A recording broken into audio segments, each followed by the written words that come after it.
some numbers from the class. First thing that I'm probably most excited about is that we were able to get the significant majority of the class from Colorado. Some of these numbers that I'm going to relate here are not we can't necessarily speak about the name. As of now, we have 17 out of the 23 guys that I expect to eventually announce. We have 17 of the actual documents, and none of those guys that we're waiting on. It doesn't look like that there's any decision issue. It just looks like that they're either they're at school, they left it at home, they're waiting for a parent. There's a few different reasons out there, and then we also have I think some that have arrived here in the last half hour, but our compliance officers are in a current meeting, and so I may be able to, by the end of this meeting, give some extra names. But overall in the class, looking at overall numbers, 14 out of those 23 from Colorado. So that represents about 60%. I've said before to our staff and a few people around the community that I think we can get to 70% Colorado, and that's a goal. Obviously, we have to take the best players we can get on a year-to-year basis, but we want to make Colorado a priority, and I feel like that 60% are excellent players that we're excited about. We have, again, 14 from Colorado, 3 from Arizona, 2 from California, 1 each from Georgia, Kansas, Texas, and Washington.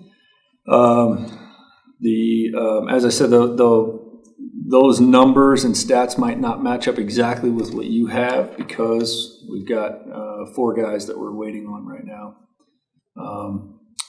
From a timing perspective, we've got 17 that are scheduled to come in the fall. We've got 4 more that are most likely going to delay their initial full-time enrollment until next spring, giving them an extra chance to develop. And then we've got 2 that we are going to be sending themselves on LDS missions. So we won't see them for another 2 to 3 years on the field at least. And then by position, it really breaks down in the areas that we thought we had the most need. Coming in right away, we felt like O-line, D-line, and wide receivers were our priority. We always want to make defensive backs a priority. And quarterbacks, and so you'll see the class reflects that. We got 6 wide receivers, 4 offensive linemen, 4 defensive linemen, 4 DBs, and 2 quarterbacks. That's in addition to 3 mid-year transfers, and I can talk about them by name now, but we got wide receiver Jamari Robinson, D lineman Michael Jordan, and D lineman Sam Yongi Amitwanai. All of those guys are already on campus and training with us. So excited about those 3 and what they're doing. And then so it's going to be 5 in the end. It'll be 5 transfers, and the other 18ish or so will be high school. So the other 2 transfers are offensive linemen, and waiting on their on confirmation so that I can actually say their name. But those will be 2 fall transfers. So that's the shape of the class. Any questions? Well, when you first got here, you said you didn't want to rely too heavily on the portal. It looks like that you've achieved that goal of getting some good guys while also getting a lot of high school kids that you can develop.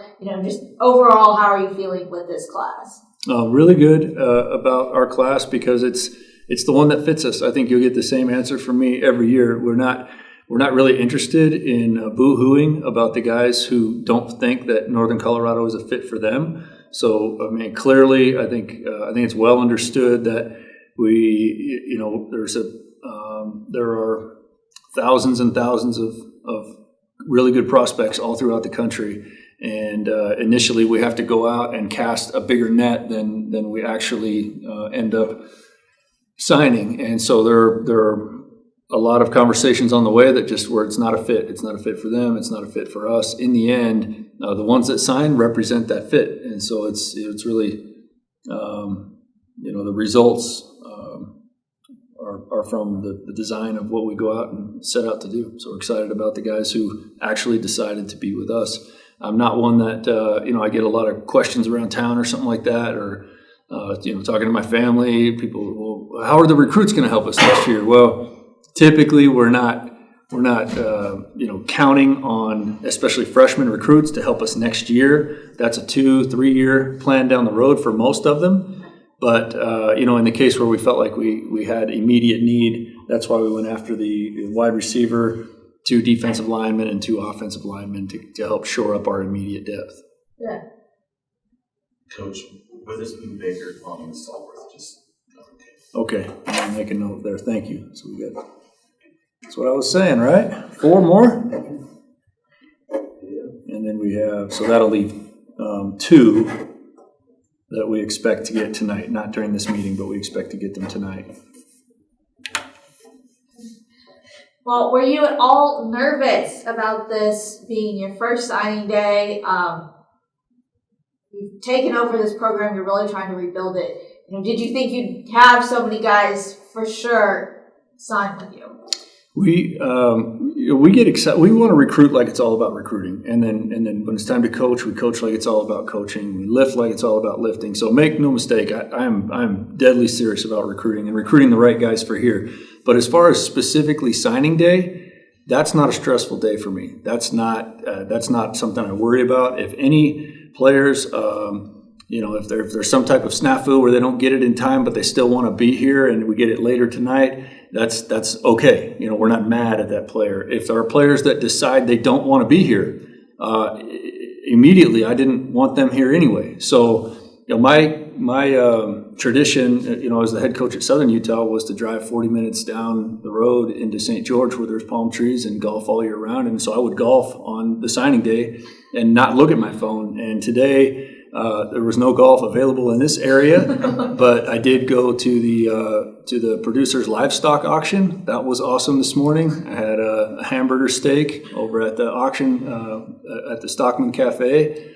And then just kind of tried to learn something there at the auction. That was a really cool environment. And then, other than that, did a couple of things that my wife's been asking me to do related to the move, just kind of finishing up some unpacking and organizing. And then came over here just to collect all the names and get with you guys and talk about how excited we are about these guys that actually decided to be here.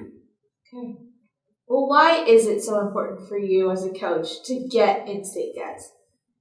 Well, I think multiple reasons. As I've said before, we're going to be a player development program. I think our niche, where we close the gap on those schools who maybe have more winning tradition or more resources or better facilities, where we close the gap is with player development.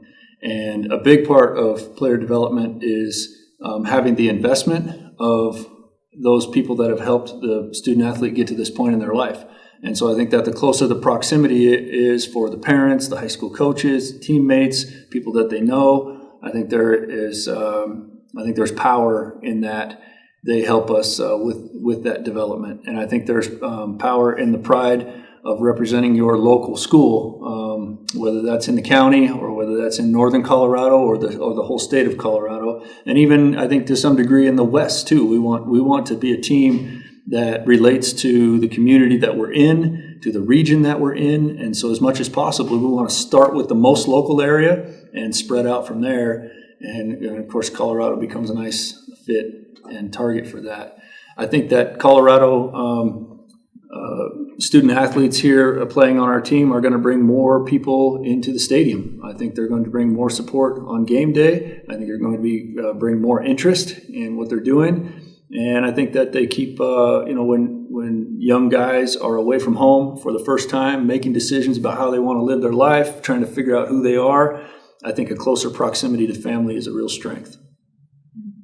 Well, is there a position that's kind of sticking out to you that you are seeing a lot of potential in? If you had to choose one. Well, I think that, obviously we didn't. I left off one position on here. We actually have a running back in the group. I should mention that now, and we have an athlete in the group. So I didn't include those on the multiple because it was just one of each. I think that overall, I couldn't say that I'm more excited about one position than another, but I can say that we did we invested more numbers in certain areas, and so we really identified a need at receiver, both now and in the future, and so with future development, and so we allocated some pretty significant resources toward that position, O-line as well, and I think from there it's the positions where we always want to have great depth. I think you have to have great depth at quarterback, defensive back, defensive line. And then, from there, the running back and the athlete as well. We feel like those guys are going to help us where needed. Okay. Talking about Cameron Randall Taylor. Yeah, I can start talking about some specific names, but yeah, Cam. So the ones you don't have on your list, I'll start with those that we just got to analyze in, at least the confirmation that they're in. Brady Witherspoon, wide receiver from Arvada West, Colorado. And then we have Daniel Baker, offensive lineman from Dodge City Community College in Kansas. We have Caleb Kwame, a defensive back from Brighton High School in Colorado. And Richard Stallworth, a quarterback from Yuma Catholic in Arizona. And then, I was alluding to the single positions. We've got the running back, Cam Taylor from Harupa Hills in the Riverside, California area. Running back that Coach Mike Smith was familiar with. He was recruiting him at his previous school, Utah Tech, and so we were able to get Cam to come out and take a look, and he loved what he found here, and so we're excited about Cam and what he brings to the running back room. And then the athlete that I was speaking of is Tavion Tooley from Fountain Fort Carson High School here in Colorado. And so Tavion, we anticipate that he'll play quarterback or H-back or linebacker. We'll kind of just let that work itself out over time. Okay.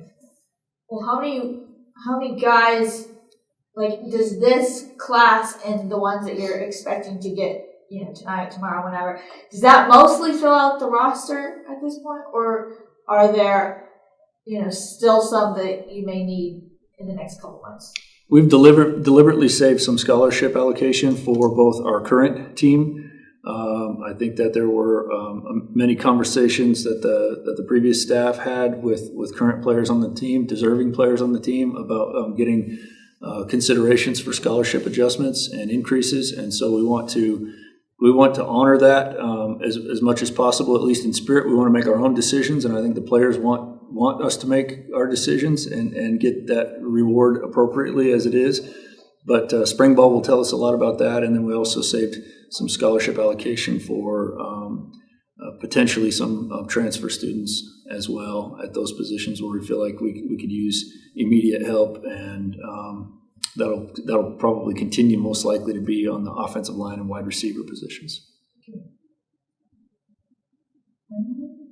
Well, what y'all see from Reese Pratt, obviously he's a Greeley kid, and so I think there's going to be a lot of excitement with him staying home. Sure, yeah. Well, I mean, that's number one, is to take care of the local area, but Reese, really dynamic, pound for pound, probably the best football player in the class. And so a lot of times you'll see in our recruiting efforts, we're really striving for length and size and speed. And, Reese he's not going to be the tallest guy in the room, but he's very, very dynamic, and that's what it takes. And so we really are excited about what he can do at that position for us and bring some local leadership, local pride.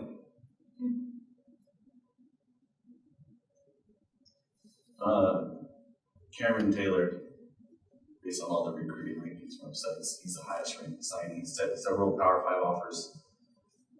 Are you excited to have him in Greeley? Yeah. What does he bring to the table? Yeah, very much. We don't pay much attention to the recruiting rankings. I didn't know that. So we just kind of make our own evaluations. But that's exciting for him, and great for Coach Smith did the lion's share of the work on that. And then once we get him to campus, it's a community effort, right? Everybody in this building and everybody on this campus and in this community are technically, at that point, they become potential recruiters for us. They leave an impression. So But yeah, Cam, we definitely believe in his ability to contribute early. He's got the speed.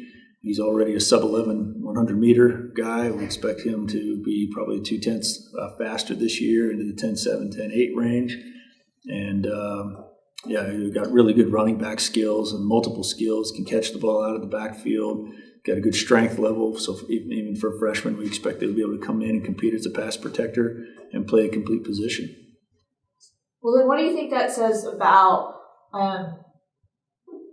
the staff and what they'll be able to bring to the table? I mean, he's passing out Power 5 offers to come here. You know, what does that say about what UNC has to offer?